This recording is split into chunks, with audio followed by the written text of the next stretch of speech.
This is 5 on your side at 10. Focused on you. Right now at 10, we begin with new information in a Thanksgiving Day fatal shooting in Cahokia Heights. Police believe the person who shot and killed a teenager might be a teenager himself. Good evening, I'm Brent Solomon. Investigators found 2 teens shot inside of a stolen car Thursday. Now the search is on to find the killer. 5 on your sides, Robert Townsend with the very latest. It started out as a typical festive Thanksgiving for the Gerlach family in Cahokia Heights. Well, we had our whole family over for Thanksgiving. But by 4 Thursday afternoon, My son went out for a walk and he noticed that there was this car resting against our guest car. police got to the 300 block of Adele Avenue and found 2 teens had been shot inside a black Honda Accord. Investigators say the car didn't have any license plates and was reported stolen from Fairview Heights Thursday morning. Police say 16-year-old Markel Staples, the front seat passenger, died after being shot in his head. It's shocking because we never ever have anything in our neighborhood. Police say the wounded 17-year-old driver underwent surgery Friday. But the first guy I seen in there, he was all bloody. He could barely talk. But when the police officer got here, he talked to the police officer. Police believe someone sitting in the back seat of the car shot the 2 victims and then ran off. When officers got to the scene, they found a rear passenger door opened. So it definitely went on our heartstrings because that's hard on knowing that being a mom myself. I feel sorry for that. On a holiday yet? That's got to be hard on the parents. Police say the suspect, possibly a teenager himself, is known to police. It's very sad, especially with them being teenagers. Investigators also believe everyone in that car knew each other. They're asking anyone who knows anything about this crime to call the Cahokia Heights Police Department. Robert Townsend, 5 on your side. Hostages are coming home, crossing the Rafah border today, and local faith leaders are hoping more will be set free. In Creve Coeur, a Jewish congregation has been praying for the release of the 240 people held captive by Hamas. Pictures of each were placed on chairs in their sanctuary, but pictures of 13 will no longer be on display. That's because they were released today and are now reunited with their families. They're just as much a part of us as we are, and it could have been any of us, is how we feel about it. And so praying alongside them here in our sanctuary has been a really important piece for us to remind ourselves that we may be praying in freedom right now here in St. Louis, but there are people in Israel that were taken to Gaza that don't have that freedom right now. Congresswoman Cori Bush says the release proves the effectiveness of diplomacy over military force. And just hours ago, a pro-Palestinian protest happened in De Pere. Marchers took to the streets by Manchester and Ballas Road, not too far from West County Center. Nearly 100 people were on hand. You can get the latest updates on the war and those impacted by texting Israel to 314-425-5355. License plate readers are now in place at the West County Center in De Pere, just in time for Black Friday. There are 4 cameras at the entrances to the mall. Police say they can read plates and it will send info to them in about 30 seconds. At any given time, about 4 officers are working at the shopping center, and K9 units are on hand to detect guns throughout the mall. Well, if you're going to be traveling on Manchester and West County, expect heavy traffic, and that's due to holiday shoppers. That's why today police were on hand along Highland Boulevard to help ease the flow of traffic. They will continue to work in that part of Manchester every Saturday and Sunday until Christmas. Well, we're ending out our week on a cold note, and it looks like it's going to get even colder. Chief Meteorologist Scott Cano now with the weather first forecast. And Brett, we actually have a couple of snowflake chances here, especially north and west of St. Louis as we head into tomorrow night, early Sunday morning. Most of us are not going to see anything that's going to amount to accumulating snow, but maybe up towards Bowling Green and perhaps as close to St. Louis as Troy, you get a little dusting very early Sunday morning before it melts. Right now over at the Missouri Botanical Garden, yes, it's a chilly night. Garden Glow, though, going on tomorrow night. It should be dry tomorrow night for that. And Sunday evening, by that point, any precipitation has moved out, but it is going to be chilly. Similar to what we have right now, temperatures are in the lower 30s around the St. Louis area. Officially, St. Louis coming in at 35 degrees from St. Louis Lambert International.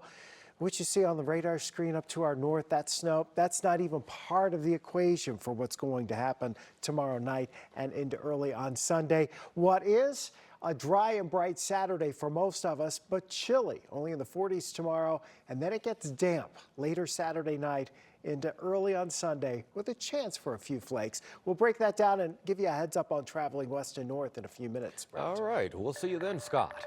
Energy, entertainment, and excitement taking over downtown St. Louis tonight. Let's take you now to the scene of the Give Black Ball at Live by Lowe's.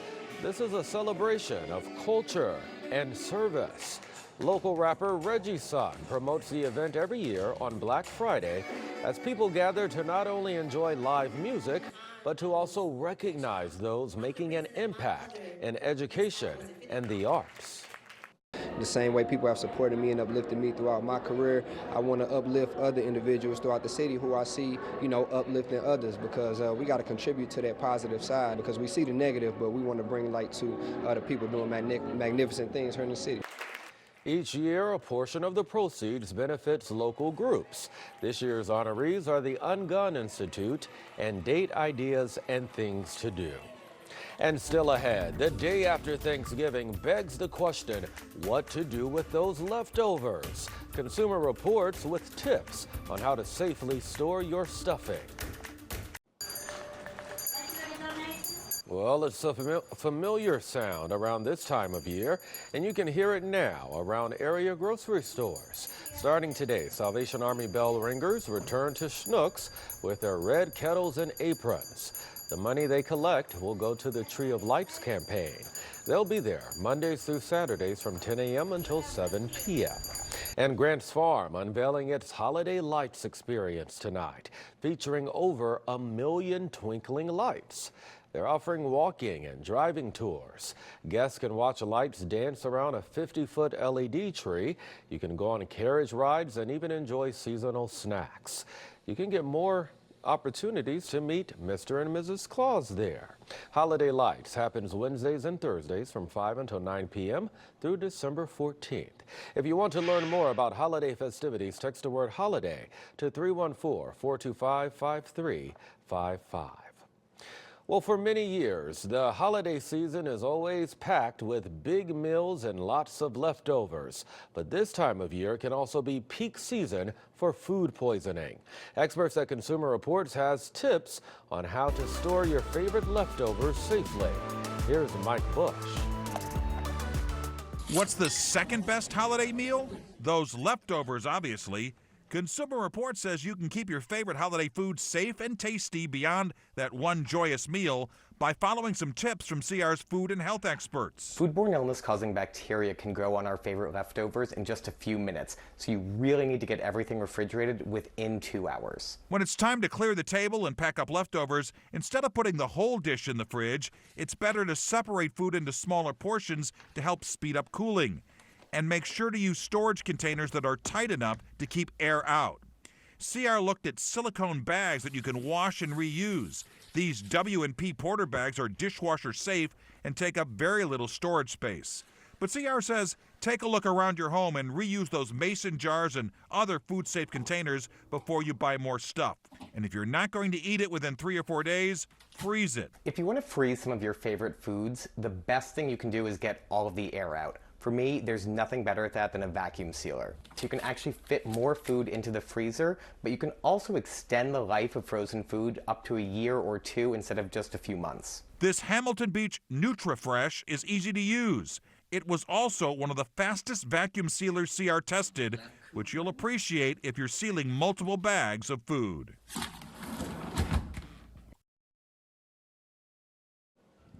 All right, time now for your weather first forecast. Chief Meteorologist Scott Cano now with that. Hey, Scott. Well, hey, Brent, some of us had leftovers for Thanksgiving, and some of those leftovers have disappeared today, right? Yeah, all right. So we are talking about a chilly weekend. I suspect some folks will be making some soup as we head into this weekend with some of those leftovers. Things at Lambert have been going fairly smoothly today. We've had fairly quiet weather. Yes, it's been chilly.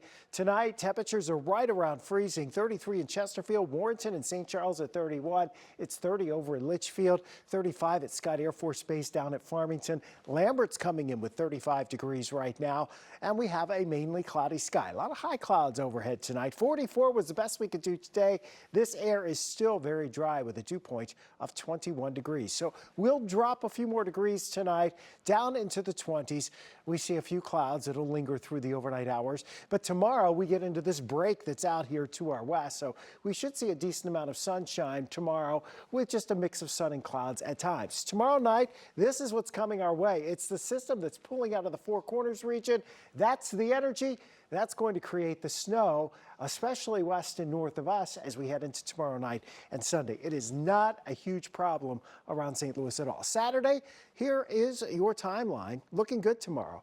What a pick day of the weekend. Won't be on Sunday. We can't do Sunday as a pick day of the weekend because it's going to be cruddy and cold.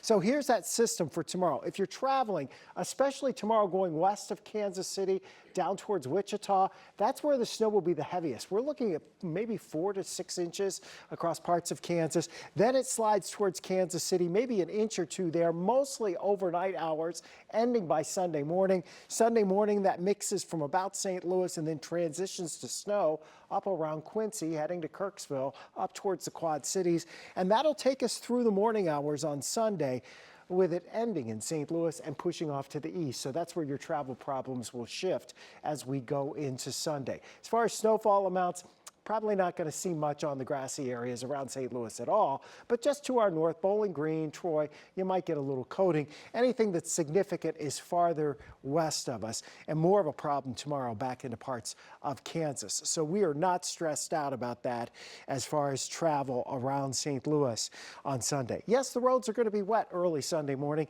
and it is a less than delightful afternoon with temperatures only in the lower 40s, near 40 on Monday, but the sun is back Monday, and by the end of next week, temperatures at or above 50 degrees. How about that? The sun will return. Thank you much, Scott. Time now for 5 on your sideline.